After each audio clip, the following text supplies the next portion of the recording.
Good afternoon, I'm Herman Green with the Midday News. A special welcome if you're watching online at onespotmedia.com.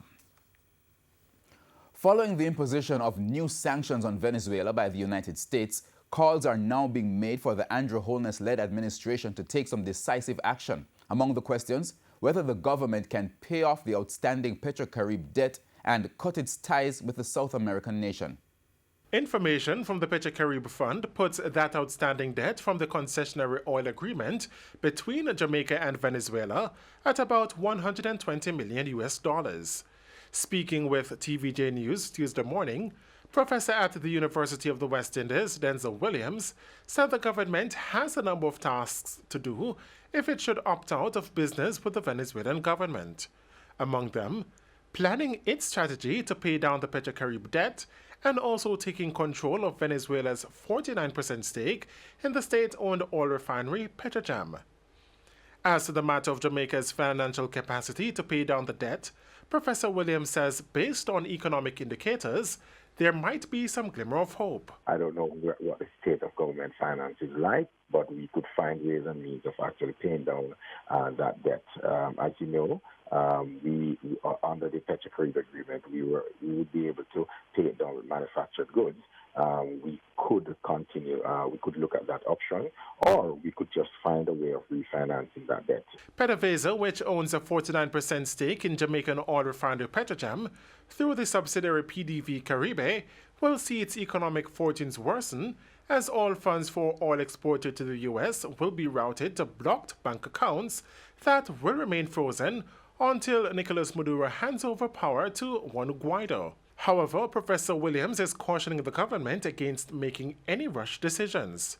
His comment comes as the new U.S. sanctions against the South American country has given timelines when European and Caribbean countries should sever ties with Venezuela. There are negotiated agreements, and I think if we're going to deal with the Venezuela issue in any serious way, we should go back to what was agreed and how we exit those agreements rather than do it in a very, very hasty way and in a way that is actually not conducive to good governance. Rashid Masters, TVJ News.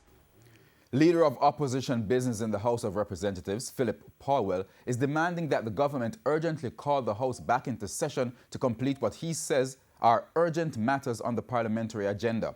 No meeting of the House was held last week when it was expected the government would have brought legislation to begin the process to retake Venezuela's 49% stake in oil refinery Petrojam.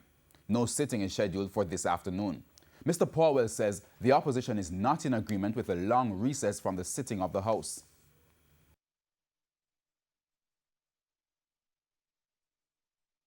I am very concerned that the Parliament has only met once since the resumption after the Christmas break.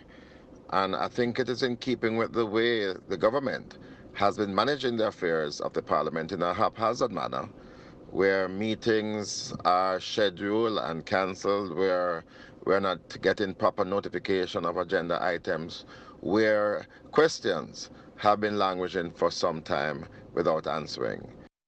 He says the opposition does not accept the government's explanation that the sittings have been cancelled to facilitate the cabinet budget retreat. Mr. Paulwell says it's unacceptable because the retreat is an annual exercise which has never caused major disruptions to the parliamentary sitting. And leader of government business in the House of Representatives, Carl Samuda, last night told our news center that the sittings will resume next week.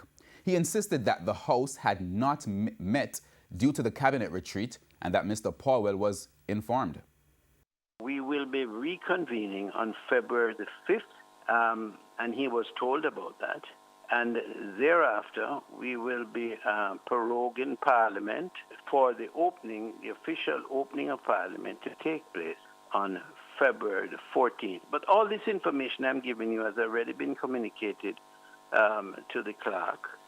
And by this, you might well have issued a notice to that effect. So I don't know what is the big panic from the opposition. First of all, they're not doing any work in Parliament other than trying to scandalize the government members. A distraught woman in St. Thomas says she is considering legal action against the health ministry following the death of her newborn baby at the Princess Margaret Hospital. The mother believes the hospital staff was negligent and says this led to the tragic death of her daughter. Kira McPherson gave birth to a baby girl on Monday, January 7. She told TVJ News that an ultrasound during her pregnancy revealed that the baby had an enlarged kidney. Despite that, she says she was discharged from the hospital with the baby the following day. But that's when things took a turn for the worse. She says a few days later, on Friday, she noticed that her baby was having difficulty breathing. She rushed the baby to the hospital that night, but says she faced challenges getting attention at the hospital. Even when I come to the hospital the night with the baby, and I go to the security and said, security, the baby is blowing short and I need to see the doctor. When I push the door and go inside, the nurse at the door was telling me I have to go outside back and wait because evening shift is over. They just send me home with the baby, and after the baby takes sick, it was 3 doctors Friday night on that poor baby. They inject her all over. Her 2 head side was shaved to push in the saline needle all about his body. Despite eventually getting some attention, Kira's baby girl died Saturday morning.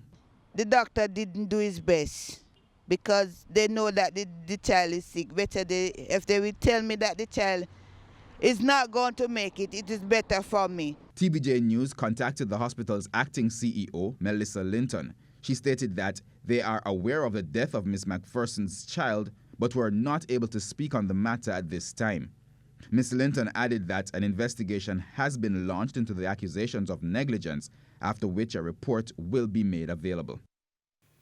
Residents of Lower Maxfield in St. Andrew are still fuming over the killing of 16-year-old Ronaldo Smith, allegedly by the police on Ramsey Road Sunday afternoon. They say they are not satisfied with the response provided by the police, who say they were in the area searching for wanted men. Hence, they again took to the streets this morning as they sought to make their voice heard. Residents who spoke with our news team bemoaned the killings.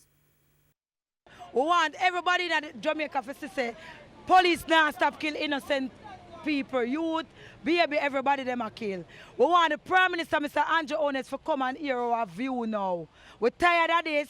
Every minute is the same story. Policeman them say them find a special on the liquor boy. And we know so that a lie.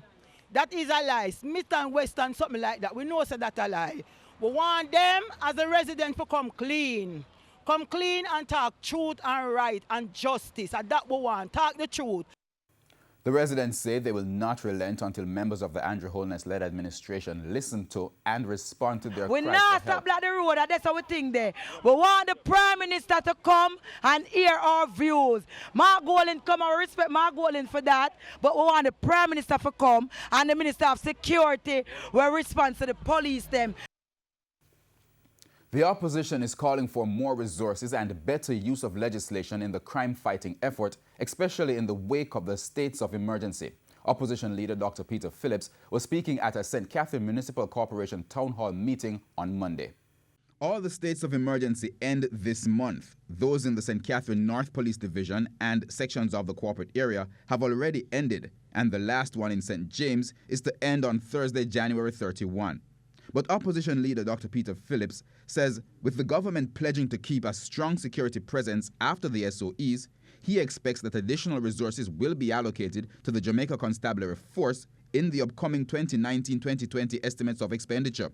He argues that under successive governments, much has been demanded of the JCF with inadequate resources. My point now, when we hear that revenues are exceeding targets and that the worst of the economic crisis is over, then is that in the additional resources that are available to the country, a significant share of those resources, and we'll be looking in the coming budget, must be made available for the reform and equipping of the security forces.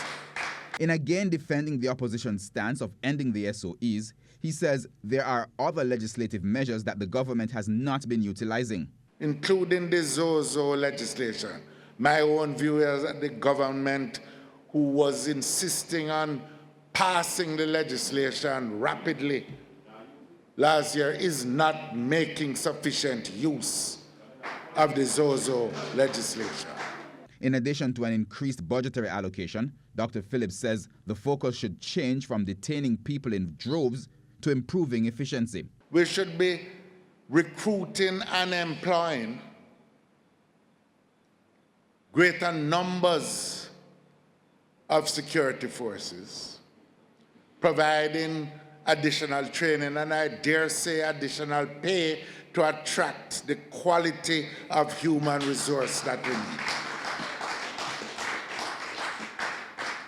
We need a major outlay in mobility, that it is motor cars, motorbikes, and all the other things that are needed. Can giving your child a computer tablet make them vulnerable to human trafficking? Head of the Institute of Gender and Development Studies, Mona Unit, UWI, Dr. Leith Dunn believes so. He explained just how vulnerable children with tablets really are. The details in this report. Tablets, one of the cheapest and easiest learning devices of the 21st century. But how can a device so useful be a threat to the safety of our children? Head of the Institute for Gender and Development Studies at the UWI Mona campus, Dr. Leith Dunn, says the use of tablets and other electronic devices is exposing children to human traffickers. She says that with more children having access to social media, many of them are revealing personal information that will jeopardize their safety. The tablets are good in that they provide information, but they also expose children to a lot of persons, predators, who could lure them into human trafficking. So you give a child a tablet, they're intuitive, they know where to go, and the social media platforms are there. Sometimes they put information about themselves on there, and then that attracts predators who then will recruit and groom them and lure them into trafficking. Dr. Dunn says some of the information that the children post on social media make them a target of human traffickers. She adds that many children who are active on social media are unknowingly sharing personal information, unaware that they are being watched by predators. We now have a culture of social media. I need to be liked, I need to put on information about myself. And that privacy information that you're putting on, the personal photographs and so on, are part of the danger. So predators, for example, will appear to be wanting the friend of the child, you share common interests or what have you, you develop a friendship, and what that person is in fact grooming you to perhaps sexually exploit you or lure you into trafficking. So how can parents protect their children from predators on the internet? Dr. Dunn is encouraging parents to teach their children how to protect themselves on the internet while informing them of its dangers. She adds that parents should also add restriction on the tablets and ensure that they are present when the child is using the device. You need to be having a conversation with your children about what not to put on in terms of your personal profile, what you write. Have a relationship with them so that if anyone tries to get them to do anything, they will tell you immediately. Knowledge is part of the protection you can use to prevent children going missing, children getting abducted, children being trafficked on the internet. Shane Masters, TVJ News. In news just in, the Norman Manley High School has had to dismiss classes early because of a lack of water. The principal, Mrs. Adair Powell Brown, told our news center that the school has tried to purchase water without success. As a result, she has taken a decision to terminate classes early. In news overseas, longtime Trump associate Roger Stone is striking a defiant tone after his arrest on Friday. He faced another federal judge today when he was arraigned in Washington in Special Counsel Robert Mueller's Russia investigation. Stone is the latest in a string of Trump associates accused of lying about Russia during the 2016 campaign. The details from the CNN. Roger Stone flashing his Nixon-esque victory sign outside his Fort Lauderdale home as he headed to Washington. The self-proclaimed dirty trickster is expected to be inside a D.C. federal court tomorrow to face arraignment on his 7-count indictment on charges of obstruction, false statements, and witness tampering, all related to special counsel Robert Mueller's Russia investigation. He courted reporters before leaving for the airport, seeming to flip on his previous statement that he could cooperate with Mueller. Are you willing to cut a deal with Mueller to avoid getting the case going to trial? I don't answer hypothetical questions. I have no intention of doing so, however. But this weekend, Stone left that possibility open. Any chance you'll cooperate with Special Counsel Robert Mueller if he asks? I would certainly testify honestly. I'd also testify honestly about any other matter, including any communications with the president. Roger Stone has been making the rounds. 2 FBI agents here holding assault weapons. I said, I'd like to know what the charges are, and they said, we'll tell you that, in the car. Stone allegedly lied about directing Jerome Corsi to contact WikiLeaks founder Julian Assange to find out about more email dumps. Corsi told Jake on State of the Union the information in the indictment is accurate. I'll be happy to testify if I would suspect to be subpoenaed, and I'll let the testimony fall wherever it falls. In sports, we have some sad news as former Wilmas boys footballer Calvin Kelly passed away suddenly on Sunday in Stony Hill. Kelly would have celebrated his 21st birthday next week. He collapsed while playing in a community football competition at Old Golden Spring Road and was rushed to the Stony Hill Medical Center where he was pronounced dead. Kelly was a member of the Wilmas boys 2016 Super Cup winning team. He was an employee at the National Commercial Bank. Our condolences to his family, friends, and colleagues. And that wraps up the Midday News. I'm Herman Green. Join us at 7 for the Primetime News Package. On behalf of the news, sports, and production teams, good afternoon.